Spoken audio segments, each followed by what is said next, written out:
My culinary experience started off the back of not wanting to get a real job, essentially. Left school, travelled Europe for a long time, and ended up in the Alps and got a job as a pizza chef, doing kind of rotisserie chicken, tartiflette and pizza at a French deli, and realised that I could travel and cook and didn't have to sit in an office, which was essentially my worst nightmare at the end of the day. And then went to uni and then went straight back into kitchens afterwards and blagged my way into private jobs, and then finally wanted to push myself at a fine dining restaurant, so went to a Michelin star place in Nottingham, was there for 2 years before starting Hash Hut. So the restaurant had 5, 7 and 10 courses, but before either of your set menus you would get 3 snacks, and the first I went in as the CDP of snack section. And it was really interesting, like mini dishes, really intricate. I learned so much in the first kind of like couple months there. And after I think the first year or so, the sous chef Liam decided to get on a little rosti with a smoked eel, cuttlefish casembouche, so like dried and smoked, grated over the top, and a miso barbecue sauce. And all the chefs just wanted the scraps at the end with all their mise en place put on top, so meat trim, sauces, emulsions, and yeah, we were all just having a beer and thought this is a really good idea for festival food. It was like a little light bulb moment. So I started trying to do the recipes exactly how we did it there, and just realised that was never going to work en masse. So we tweaked the recipes, tweaked the concept, made it a little bit more street foodie so we could be a bit more volume focused, and here we are today. So when me and Phoebe started, we were kind of making them in our flat. We had a KitchenAid with a grater on, and we were salting them in massive tubs and squeezing them by hand. And you're literally getting kind of like arthritic hands doing it so much. So we bought a cider press to squeeze the potatoes. So we had like a big crank. You need to get them super, super dry, so get all the excess moisture out of it, so that when they cook, they don't puff out, they crisp. Because like dry things crisp up, wet things go all floppy, essentially. So yeah, we've tweaked the recipe quite a lot since then to be able to do on volume, and also to be able to freeze and stock up and fry better and just be slightly more consistent across the board. Being from a background where I've just loved interesting foods, and then going into fine dining, I was putting things on which would not work in a cost sense for what we do here now. Like making everything from absolute scratch, like buying really high quality sugar and making caramel miso barbecue sauce out of it.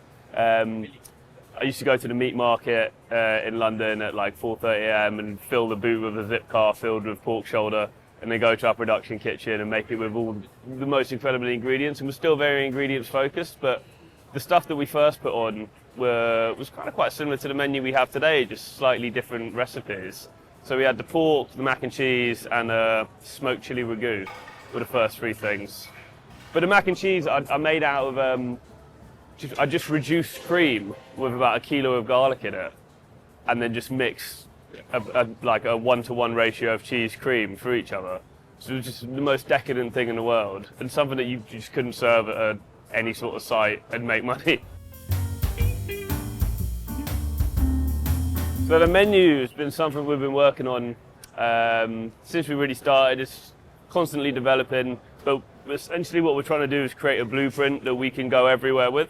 It's very easy, being quite an eclectic chef mind that I have, wanting to dot around different things and put different things on different sites. Like if we have a new site which might have a specific sort of piece of kit there, or if I see a nice piece of kit, I wonder what I could do with that. But we're trying to nail down a menu we can pick up and put anywhere. Something we're happy with to kind of expand globally, the global hash brown movement. So this is fairly close, we think. So the mac and cheese loaded hash brown, it's the OG, it's the star, it's always going to be the top seller. I'm still not sick of eating it, even though it is 3 meals in one, and it will mean you probably want a nap afterwards. The pulled pork, we get a fantastic pulled pork from a farm called Grasmere Farm up in Leicestershire. We get it sent directly to us, so there's no supplier in between that chain. Very, very good link to have. The spicy one is essentially a souped up spicy mayonnaise, and then we've got a crispy chili on that as well.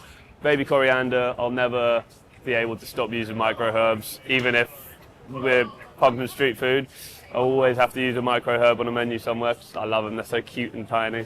And they taste delicious. The garlicky ones are confit garlic mayonnaise, crispy onions, and aged parmesan. And then the truffle one, we use a black Italian truffle paste. We get it from a crazy supplier called Alex the Truffle Man. He just rocks around with a backpack full of truffles around London, drops to some of the best places in the restaurant industry around here. Crazy Italian dude, worked with him since we started.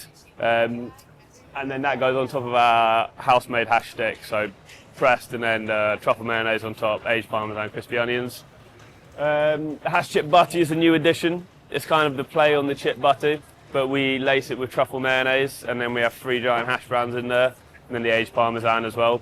And then a selection of sauces and sides, some of which we're very proud of. The jalapeno ketchup was one of our own inventions, which people think they're going to kind of get a red ketchup with jalapenos, but it's like a bright green sweet chili sauce made with the same technique that you would make a ketchup with, so reduced vinegar gastrique, sugar and vinegar, and then you just add all your fresh jalapenos, cook it down to a super special recipe, and blitz it up, and that's something special as well.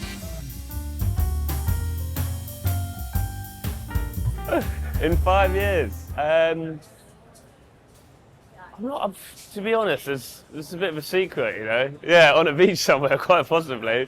No, I want to be able to do exactly what we do here. Incredible product, really well thought out menu, but kind of accessible price point. Dropped around London, several in London, all around the UK. We've been talking to people about expanding to UAE and the States, but I think that's down the line a little bit. I mean, I think the food we do is a little bit novel. It's not like everyone knows a burger, everyone knows a pizza. We come into the other category, which is a much smaller market cap in terms of what takes up most of the demographic in the street food world. But I think there's space for us to expand out. In 5 years' time, I'd love 10, 15 sites in London, and then a couple abroad as well. It's always hard starting and bootstrapping a business. Any business is always hard bootstrapping, like long hours, no money. I think markets are a really low cost of entry. Markets and festivals, like if you've got a good concept and you've proven it somewhere, markets will give you a look in if you're passionate about the product, if you understand what they need from you, not cannibalizing offering, so not putting a burger next to a burger or a pizza next to a pizza. And luckily enough, we managed to get a 3-month residency at Croydon Box Park. The guys there are really good to us just off the back of a concept. I emailed them. And that gave you a little bit of clout to get into other markets and then get on the festival circuit. But the long and short is low cost of entry, high footfall, and you're not locked into kind of like a 10-year lease contract. Like it's very, very hard to start things with no money in 10-year leases, large deposits, and kind of long-term brick and mortar sites. Also, like I had zero experience, you know, running into a 10-year lease, 1,200 square foot in London with no restaurant experience. Like people do it and they succeed, but I probably would not. I'm not organised enough. Lots of people say they're not going out, but the restaurant scene is exploding. Like it's strange. More restaurants are shut in the last year than I've ever seen, but also more restaurants have opened. I don't know if that's the backing of these restaurants, like more owner-run independent restaurants are shutting and more private equity-backed or group-backed restaurants are opening.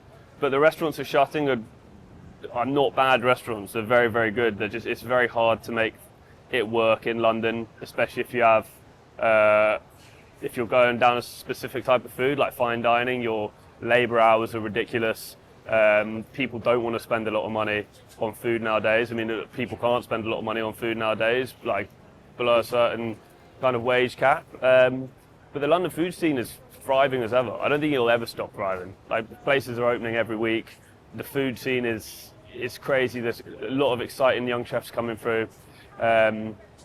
Social media has kind of shone a light on a lot of places which you wouldn't see otherwise as well, which is really cool. Like small neighbourhood restaurants are getting their time to shine, which is really exciting because it's not just kind of your massive kind of fallows or like these places are very important for the food scene, but your kind of 20 cover fine dining restaurant off an aspiring chef in East London is now getting a look in now.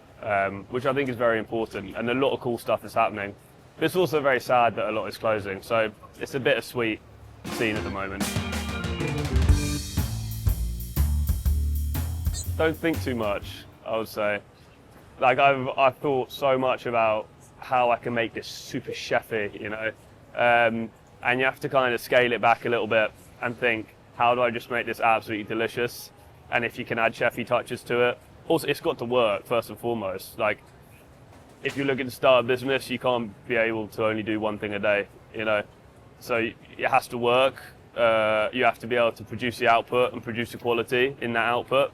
It's all very well doing 1,000 things a day, but if they're all a load of shite, then no one's going to eat them. You'd rather do kind of 10 incredible things.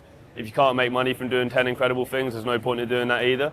So don't think too much and find a balance, I'd say, to any chef trying to be super chefy. Find a balance that you're happy with and that you're happy serving. And always be proud of your food, I think.